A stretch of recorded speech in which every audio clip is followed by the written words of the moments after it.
Шындық жалған ойыны.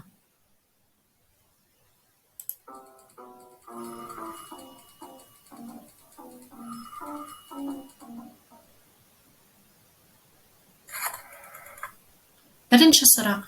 Бұтақ ұзындықтары эволюциялық уақытты көрсететін филогенетикалық ағаш филограмма деп аталады.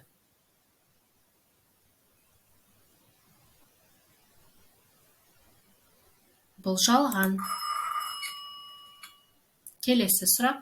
Чарльз Дарвин дезоксирибонуклеин қышқылын ашты. Жалған.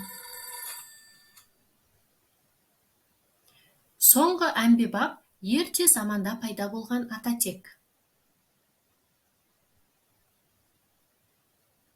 Жалған.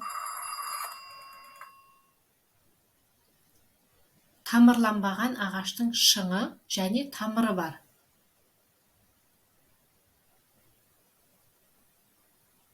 Бұл да жалған.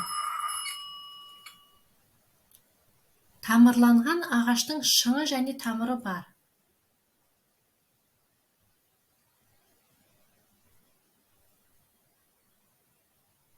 Бұл шындық. Келесі, филогенетикалық ағашты сұлба түрінде бейнелеуді білдіретін термин дендрограмма деп аталады.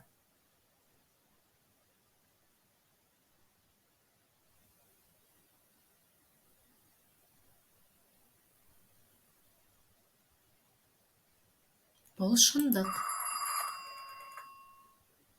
Кейінгі кезде пайда болған жалпы ататек соңғы әмбебап деп аталады.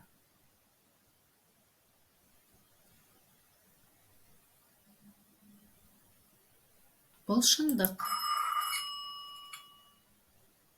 Соңғы әмбебап жалпы ататек теориясының негізін қалаған Чарльз Дарвин.